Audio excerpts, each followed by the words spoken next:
type of designers. You get the arrogant "I'm the designer" type that stomps their foot, throws their toys out of the pram, and then you get the other person that's so afraid of losing the client that they just say yes to the client. And so what clients tend to do is that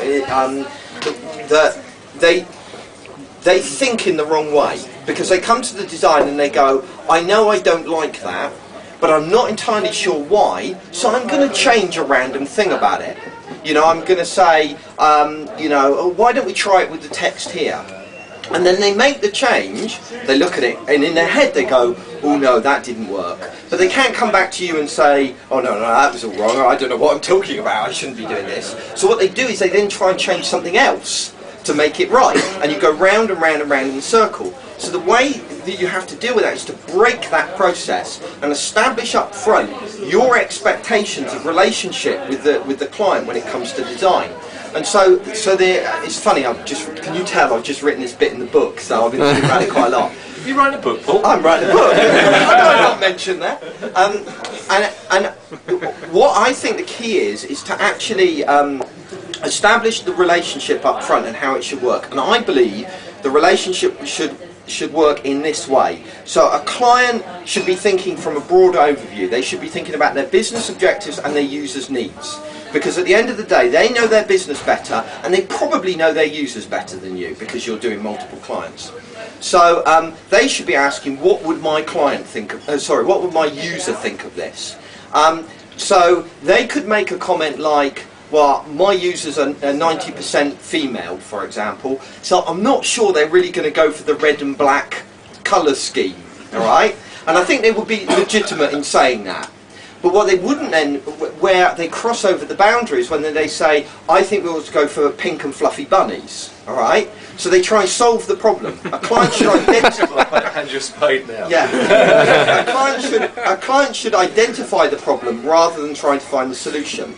So I think once you've established that, then it becomes easier, because you then become the expert at design, and you can come back and you can provide a solution. And then and this is the key thing that I think a lot of designers are bad at, then you as a designer have to justify that design to the client, and you need to present that to them in such a way that they're going to accept it. And you need to do that. I believe the two tools that I use to do it is design testing, so I actually put it in front of real users, and I get their response through two tests that I do. I've talked about design testing before on the show, so I won't go on about that again. And then the other thing is repeating back to them things that they've asked for. So a client, when you have the initial conversation with them about design, they might say, yeah, we want the site to be dynamic, and we want it to be this, and we want it to be that. So I will repeat back that to them, and say, I have done this, I've made this design decision in line with your request to make it dynamic or make it this and that. So it's really a persuasion thing rather than the whole process of how many iterations do I do. Does that help? The depressing conclusion is that you have to sell your designs back to your client. Yeah, absolutely. So not only do you have to sell to them in the first place, you have to continue the process on and on and on. And to be honest, I think that's, to a large extent, why Headscape has been successful. It's not so much because we're the most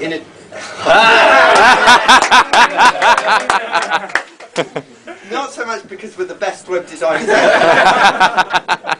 But actually,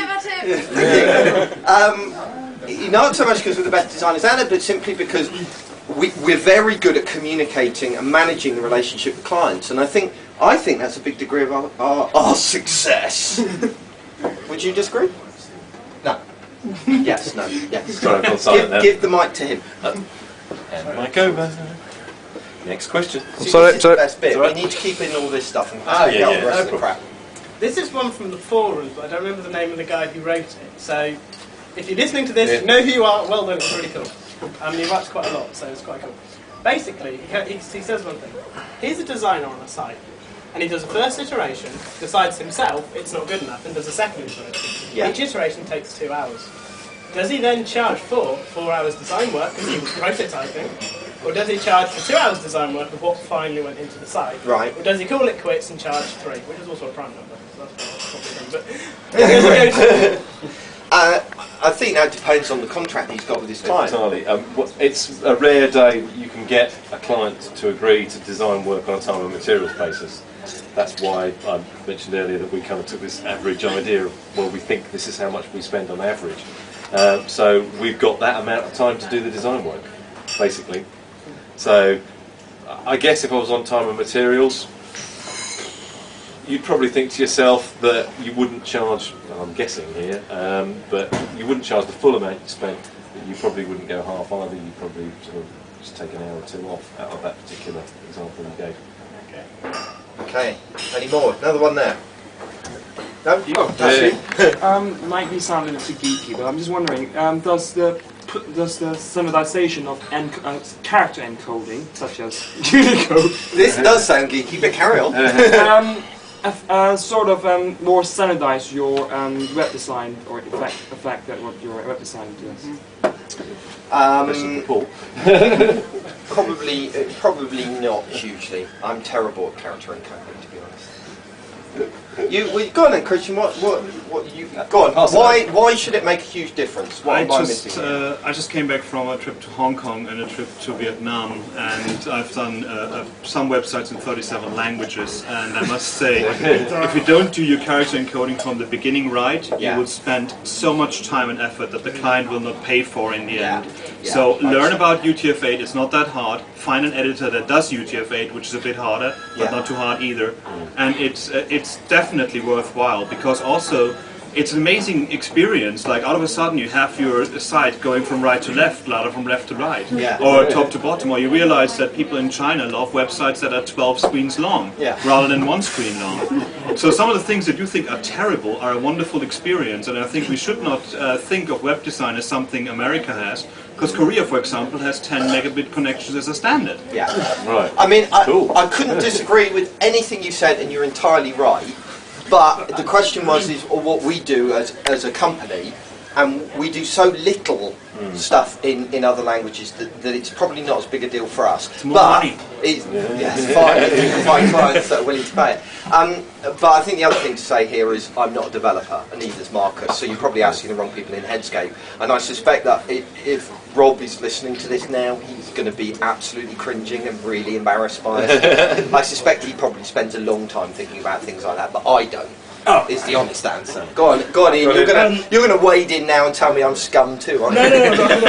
So I'm just doing languages in 43 different languages. Now we're just competing. So one of the points I was going to make is that UTF-8 is not the answer to everything.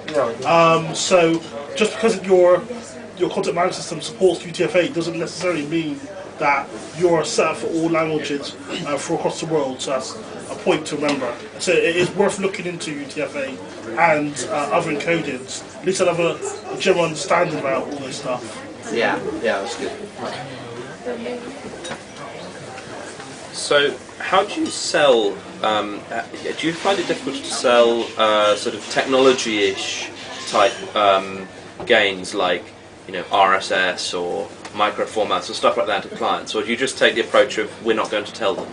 A little of both. Right. I think sometimes I think part of the problem, there is this attitude at the moment, isn't there, of don't tell the client, just do it. And I actually think that you're selling yourself short as a web design agency doing that, because I think it's just a matter of presentation. This goes back to our communication thing, that we enjoy doing this and are good at it.